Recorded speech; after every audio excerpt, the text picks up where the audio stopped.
All right, I'm here speaking today with Philip J. Kain, professor of philosophy at Santa Clara University. Philip, like myself, is a graduate of the Integral Program in 1966. He was born in San Francisco, grew up in Denver, Colorado, and received his PhD from the University of California at San Diego.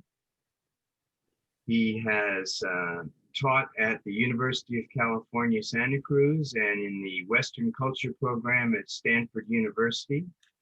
He joined the faculty at Santa Clara University in 1988, where he served as department chair from 1991 through 1997 and from 2008 through 2014. He is a ranking scholar of 19th century philosophy, the author of more than 40 scholarly articles and reviews, and to date, at least 7 books, most recently Hegel and Right, A Study of Philosophy of Right.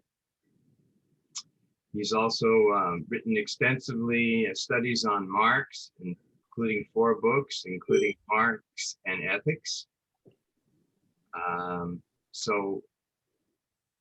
With that introduction, Philip, I'd like to ask you, you joined the Integral program after your freshman year. So how did that happen? How did you decide to change from the regular university program into the Integral program? It was allowed in those days. It would be much more difficult now, but you joined us in the sophomore year. How did that happen? Yeah, I was very naive coming out of high school. Nobody in my extended family had ever been to college. And basically, my family moved to Orinda just as I finished high school. And I kind of went to St. Mary's the way you picked a high school close to you. And I just signed up. I didn't, whatever they have. And then I attended a couple of integrated lectures with Brother Robert and Norman Springer, the other Mr. Springer. And I just noticed immediately the students could say things and talk about things and think things that people in my great books courses weren't saying. This was just a much more serious and interesting and engaging outfit. And so I went and talked to Brother Robert about joining up. And, so there were various problems. Hadn't done Euclid, hadn't done Greek. But he let me in and we went from there. And the best thing that ever happened to me. So you've taught in at least 3 universities, if not more. How did the program you went through compare with what you've seen in other colleges and universities? There's nothing like it at any other university. I mean, I have always teaching at both as a graduate student at UC San Diego and at Stanford and at Santa Clara and UCS, have taught in kind of great books courses. The best one, other than St. Mary's, was 2 years long. That means 6 courses. Start with Homer and end with Freud. It's one class, usually several hundred students. And then you have individuals, either teaching assistants or regular professors that run discussion sections. And so it's a kind of a pale imitation of what you have for 4 years and a lot of different courses in the Integral program. So in graduate school, it was a 6-quarter, 2-year program. And since then, I've kind of gone down to 1 year, 3-quarter, 1 year sorts of things.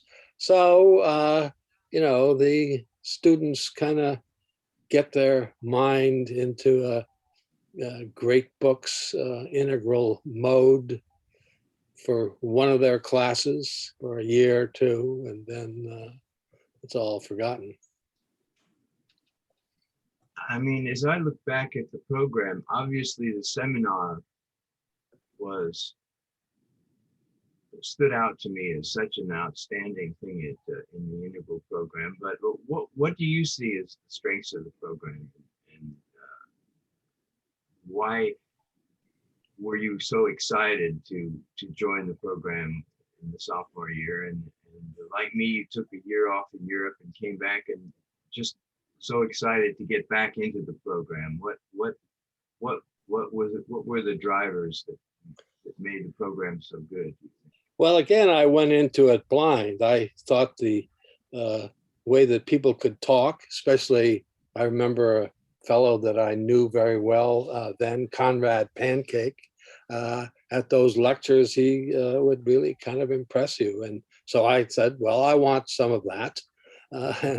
So I started taking, talked to Brother Robert, started taking the course. And then, I mean, my experience kind of was that 24 of us, I think there were 24 students in a class then, sat around a big table year after year, and we read great books. Started with, I don't know, Homer and Sophocles, and ended with, I don't know, Freud, Tolstoy. I can't quite remember who we ended with. And, tutors, teachers came and went, but it was us, students, who talked about those books among ourselves. It was an unbelievably empowering experience. I think we came to feel that we could, with work, understand any book. And we developed, I think, interpretive, analytic communication skills that you don't get in other programs. Nothing close to that. And in a big way, that's been the kind of intellectual high point of my life. I still do that sort of thing. I'm in about 5 other kind of great books discussion groups. You and I are in one together. Used to meet in San Francisco before the coronavirus. Now it meets online, mainly St. Mary's, St. John's, Thomas Aquinas graduates. We just finished reading Philo of Alexandria, and we're going to read now the Old Testament prophets. I'm in another group at Santa Clara that just finished Aristotle's Nicomachean Ethics, and we're now reading the Politics. And I'm in another that's starting Heidegger's Being in Time, and another that's starting Kant's Critique of Pure Reason.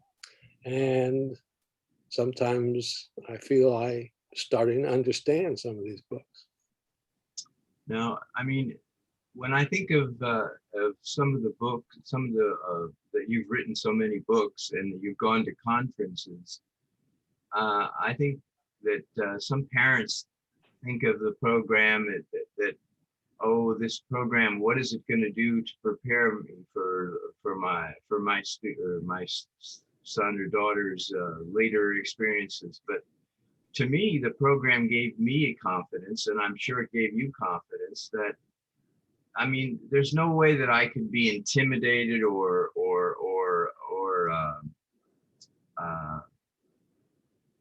silent or somehow cowed by any discussion group, because we had some very, very spectacular teachers and fellow students. And I wonder if you have the same experience I do, that I felt it really prepared me for an intellectual level where you go to conferences and you meet other authors and other philosophers and other people from other departments. And I think it prepares you for that type of experience with that level of person. How do you feel? It certainly prepares you if you want to go to a graduate school and go into academia. I think I have a much broader awareness of what goes on in the intellectual world than other people that I know. Each one of them has dug in more deeply to their area, but I kind of have a breadth that they don't have. But if you're not going to go into academia and teach and go into business, I always remember this student. And this was at when I was a graduate student at UC San Diego, and he was an undergraduate, and I got to know him. And then I somehow run into him at conferences about every 10 years or something. And he took a job right out of school at IBM. And moved up, did very well there. And he insists that the analytic abilities and the communication abilities that he learned as a philosophy student have just, he can see the difference between himself and the other people that work for the company that he's, working to, for advancement. Now, he didn't get an education at UC San Diego of the sort that people get in the Integral program. So people develop basic skills that translate. I mean, you got to translate them. The Integral program doesn't teach you about this or that in the business, but it gives you basic skills that you can put to use there. As you look back at the program, I mean, I can remember certain seminars and certain books that I read almost like it was not that as long ago as it was. Do you have a similar experience that you remember, just certain experiences at the college, lectures you went to? I mean, it's not only the coursework, but it's the lectures we went to on Friday night with the like-minded students, certain people who came and spoke with us from other colleges, from other great books programs like St. John's that came and spoke at the Friday night lectures. I mean, it's the whole experience that's so meaningful.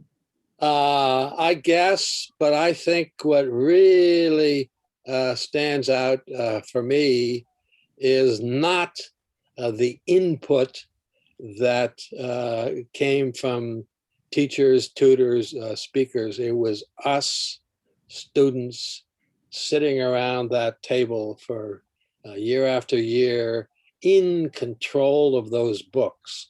That was an extremely empowering experience. And then you bring that to the lecture, and that's what really stands out for me.